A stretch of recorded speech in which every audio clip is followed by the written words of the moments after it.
Gimana kalau kita coba lihat sebuah negara itu kayak komputer, lengkap dengan sistem operasinya sendiri. Nah, dalam analisis kali ini, kita akan coba membongkar sistem operasi Indonesia menurut kacamata Tom Lembong. Kita bakal cari tahu apa yang berjalan baik, apa yang error, dan gimana cara memperbaikinya. Yuk, kita mulai. Kutipan ini adalah kunci dari semua pemikirannya. Ini menyoroti adanya konflik yang fundamental. Kita ini seolah-olah bersaing cuma pakai otak, logika, data, infrastruktur. Tapi kita lupa sama jiwa dan hati, yaitu nilai, budaya, dan kepercayaan. Nah, menurutnya, inilah bug utama dalam sistem operasi bangsa kita. Oke, sebelum kita bedah negaranya, kita perlu lihat dulu source code atau kode sumber dari Tom Lembong sendiri. Karena cara pandangnya itu sangat dibentuk oleh masa kecilnya. Anggap aja ini OS pribadinya dia. Di sini kita bisa lihat nih, pondasi pemikirannya. Ayahnya itu ibarat CPU-nya, pusat logikanya, inteleknya. Sementara ibunya itu seperti GPU, yang memproses empati dan kecerdasan emosional. Kombinasi inilah yang jadi dasar pandangannya, bahwa seorang pemimpin dan juga sebuah bangsa butuh keduanya untuk bisa berfungsi dengan baik. Tapi, tunggu dulu, otak dan hati aja ternyata nggak cukup. Lebong sadar ada komponen ketiga yang hilang, jiwa. Ini bukan cuma soal spiritualitas pribadi ya, tapi lebih ke fondasi nilai dan prinsip. Penemuan ini jadi kunci, karena seperti yang akan kita lihat, apa yang hilang di level pribadi ini ternyata jadi cerminan dari apa yang hilang di level nasional. Oke, sekarang dari level individu, kita coba zoom out ke level masyarakat. Di sini, Lembong mengidentifikasi sebuah kerangka kerja atau kode yang dibutuhkan untuk kesuksesan sebuah bangsa. Jadi, ada 3 aplikasi penting yang perlu diinstal di sistem operasi bangsa kita. Pertama, ambisi. Di Indonesia, kata ambisi seringkali konotasinya negatif kan? Nah, ini harus diubah jadi energi positif untuk maju. Kedua, imajinasi. Supaya kita bisa keluar dari cara-cara lama dan berani membayangkan solusi yang benar-benar baru.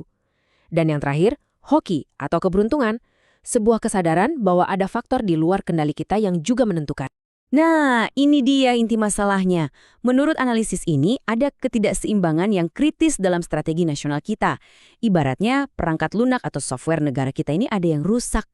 Jadi, pas kita ngomongin software nasional, apa sih maksudnya? Ini bukan soal jalan tol atau bandara ya. Bukan. Ini soal sistem yang nggak kelihatan tapi justru jadi penopangnya. Kualitas pendidikan, integritas institusi, kepastian hukum, dan budaya kita.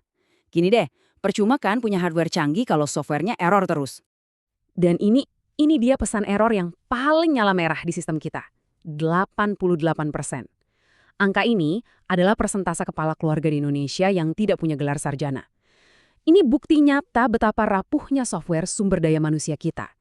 Artinya, kolam talenta kita itu dangkal banget. Dan ini membatasi kemampuan kita untuk berinovasi dan bersaing. Slide ini nunjukin dengan jelas banget di mana letak masalahnya. Selama ini kita terlalu fokus sama hardware, bangun infrastruktur fisik, niru model Tiongkok yang sebenarnya udah mulai usang. Kita sibuk banget sama yang kelihatan. Padahal, yang paling darurat sekarang itu justru upgrade softwarenya, investasi besar-besaran pada kualitas guru, institusi yang bersih, dan budaya akuntabilitas. Oke, sekarang kita coba cari bugnya. Kita mau diagnosis nih, apa sih yang salah di software tata kelola pemerintahan kita? Dan untuk ini, kita akan pakai perbandingan yang mungkin agak mengejutkan. Nah, ini nih yang paradoks. Kita lihat Tiongkok. Secara politik, mereka kan terpusat banget, satu komando. Tapi ternyata secara ekonomi mereka itu justru super desentralisasi. Para wali kotanya dikasih otonomi luar biasa untuk bersaing satu sama lain. Indonesia, kebalikannya, politik kita terdesentralisasi tapi ekonominya malah sangat terpusat. Apa-apa harus minta izin Jakarta. Ini yang menciptakan sumbatan dan membunuh potensi daerah. Jadi, kalau kita rangkum, ada 3 bug utama di kode tata kelola kita. Pertama, jalur kepemimpinan kita nggak meritokratis. Kedua, sistem insentifnya salah arah. Dan ketiga, budaya mikromanajemen dari pusat yang membunuh inisiatif lokal. 3 kerusakan sistemik ini yang bikin sistem kita kayaknya crash melulu. Terus, solusinya gimana?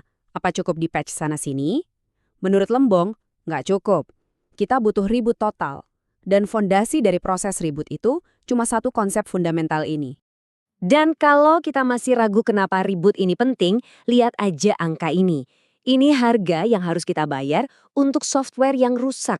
Singapura bisa menarik investasi asing langsung lebih dari 20.000 dolar per orang per tahun. Indonesia cuma sekitar 100 dolar. Ini bukan beda tipis ya, ini jurang. Jadi, masalahnya di mana? Bukan karena kita kurang sumber daya alam atau penduduk. Sama sekali bukan. Jawabannya cuma satu kata, kepercayaan. Investor percaya pada software, hukum dan institusi di negara seperti Singapura. Mereka tidak percaya pada software kita. Kenapa kepercayaan ini jadi protokol utamanya? Karena kepercayaan itu mengubah ketidakpastian yang bikin orang takut menjadi risiko yang bisa dihitung dan dikelola. Kepercayaan memastikan aturan mainnya jelas dan berlaku untuk semua. Dan yang paling penting, kepercayaan menciptakan rasa aman, di mana orang berani berinovasi dan mencoba hal baru tanpa takut kalau gagal bakal dianggap penjahat. Kita sampai di akhir dengan satu pertanyaan penting. Kalau kita setuju bahwa software sebuah bangsa itu adalah budaya dan institusinya, kalau kita setuju bahwa kode inilah yang menjalankan negara kita, pertanyaannya adalah, siapa programmernya? Siapa yang akan menulis kode untuk masa depan bangsa ini? Baiklah, kita sudah sampai di akhir topik yang sangat menarik ini. Sebelum Anda menutup tab, izinkan saya memberitahu fakta yang mengejutkan. Lebih dari 75% dari Anda yang menonton video ini sampai detik terakhir belum mengklik tombol subscribe. Apabila Anda merasa menikmati konten, jangan lupa share ke teman atau keluarga. Dan supaya Anda tidak melewatkan informasi dan eksklusif video yang akan datang, jangan biarkan diri Anda menjadi bagian dari mayoritas yang ketinggalan kesempatan emas ini. Ambil tindakan sekarang juga.